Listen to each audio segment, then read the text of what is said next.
What's up, guys? How you guys doing? This is the Knights of Horror bringing you another video. This week's video is top 10 scariest games that I think were scary when I played them. So without further ado, let's get this video started. Good evening.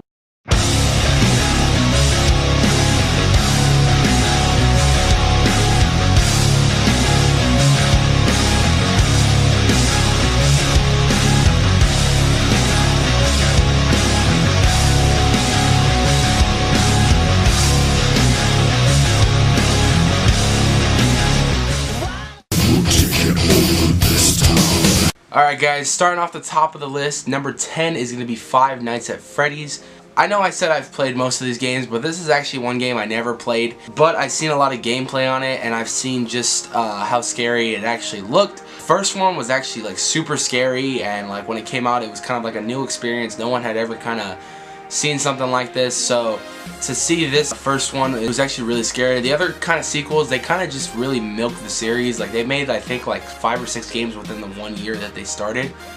But nonetheless, Five Nights at Freddy's, the first one, is a classic, and again, it was something like we've never seen before, and this game was just like pretty good. Number 9 is gonna go to Until Dawn. Now I have played and beat this game, and this game, I have to say, was like pretty freaking scary. Like it's like a Telltale game where you get to choose what you do and everything. And everything's based off the butterfly effect in here. And, you know, there's parts in the game where you get to actually pick your, you know, what you're scared of and stuff. So that applies into the game, and it kind of screws with your brain a lot in this game. But Until Dawn was a pretty good game, good plot twist and everything, and it's really good. Number 8 is gonna go to Dead Space. Now the first one is a classic. It's really good. I've watched my cousin play these games, and they look fantastic, and I've actually played half of the first one, but from what I've seen from the first one, it's actually pretty scary, and it's got a couple good jump scares that will get you every time. Nonetheless though, Dead Space is a classic, and it's pretty scary. It actually defined a new kind of scary to games. After Dead Space came out, like we started seeing more games sort of like it, so Dead Space is number 8. Which brings me to number 7. It's going to be the sequel, Dead Space 2. Now, Dead Space 2, when I watched my cousin play it, was a lot scarier than the first one. They upped the jump scares and stuff, and they had it look like a bigger budget because Dead Space 1 did so successful. So, nonetheless, Dead Space 2 was a lot scarier than Dead Space 1. Now, they have like little scenes where you think a lot of the monsters are dead, and then out of nowhere they just jump out at you. Dead Space 2 was just like really scary. Number 6 is going to be PT. Now this game was a demo that was supposed to be for another game that Guillermo del Toro and Norman Reedus were working on, but it had never came out. But we got PT. It was this demo where you went in this room and kept going in a circle over and over again, but stuff would change and stuff would start, you know, like getting like paranormal and stuff like that. You saw like, you know, this ghost girl, you saw like this like weird kind of baby and stuff like that. It was a very weird and creepy game. I was really excited when this demo came out because it looked like it was going to be a really good game, but then they just canceled the project completely, so that's all we've ever got of that game.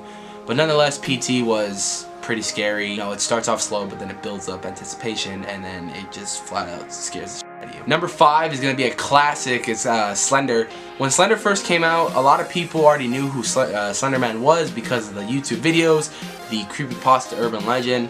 So when they made a game out of it, it was really cool. You had to find, I think, 7 or 8 pages, this journal, and once you found all 7, you completed the game. But as you kept going and as the more pages you followed, the music would build up, the game would get harder, Slenderman would appear almost everywhere, and it was just a pain in the ass to play. Nonetheless though, the jump scares in that game were great. Every time you flashed your light and you saw him, like the music would get loud, like a jump scare kind of type of music. And it was just a fun play all in all. Number 4 is going to go to the first Outlast. Now Outlast was, again, a new type of game that we haven't seen in a while, but I think it had some inspiration off Slender, but they just kind of made it their own version. Outlast took place in an asylum, which was really cool. You were in first person the entire time. You were a reporter, so you had you have the camera with you the entire time. You had the night vision and everything, but you have all these monsters. The only sucky part about Outlast is you can't fight back against these monsters, so your only options are to run or hide. So that's what made the game a little bit more intense, in my opinion, and what made the game a lot more fun, in my opinion, because you couldn't fight, so your only options were to run and hide. but these monsters would kill you, like some of them in like one shot, and some of them they would punch you a couple times and you'd be dead. Bringing me to number 3 would be Outlast 2. Now I just played Outlast 2. I just actually beat it a couple months ago, and it was a really good game. This one is more like cult based. They pretty much literally brought hell on Earth, and girlfriend gives birth to the Antichrist and causes the end of the world and stuff like that. But nonetheless, Outlast 2 was a really good sequel. I am excited to see what they do in the future with more Outlast games. This one was actually kind of a mind, because you go from, you know, the game where it takes place in like a country, you know, like rednecks and stuff like that, then you go into like memories of the school and stuff. So this one took you places that, you know, you've never been before with this Outlast game. It was the same concept, first person. You have the camera with the night vision, and you couldn't fight, you only had to run and hide.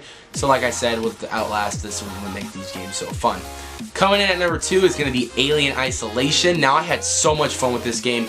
This was like Outlast, except you can fight back and you weren't holding the camera the entire time.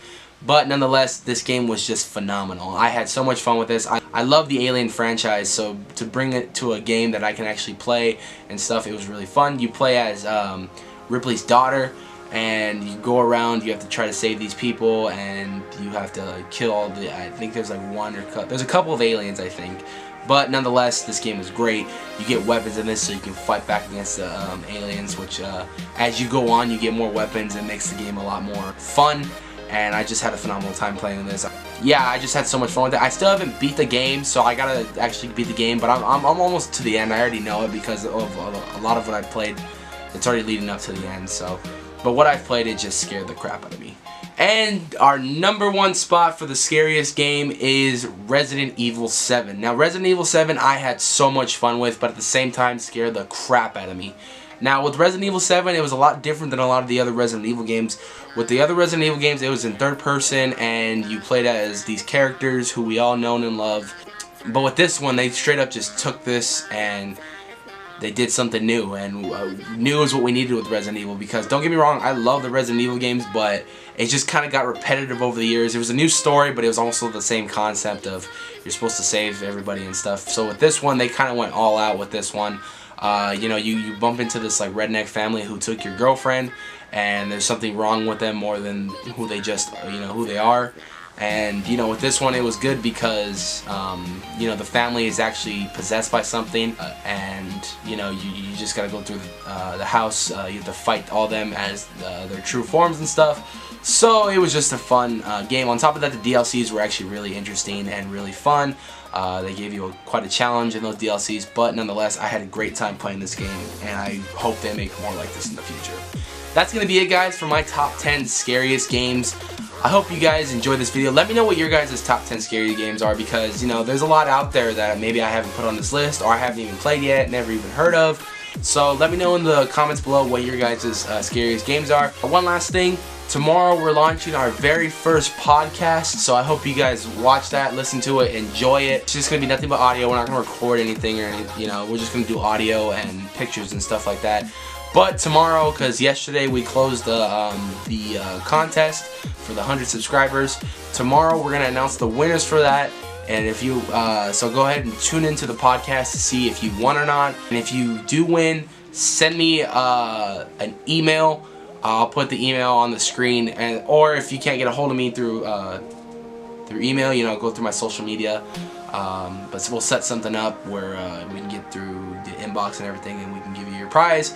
But nonetheless, guys, thank you for watching the video. Make sure to tune into next week's video. Next week's video is horror movie talk, Halloween, the original John Carpenter one. Can't wait to get down and talk about it with you guys. So yeah, thanks guys for watching, and I will see you in the next video. Again, make sure you tune into that podcast tomorrow. See you guys later.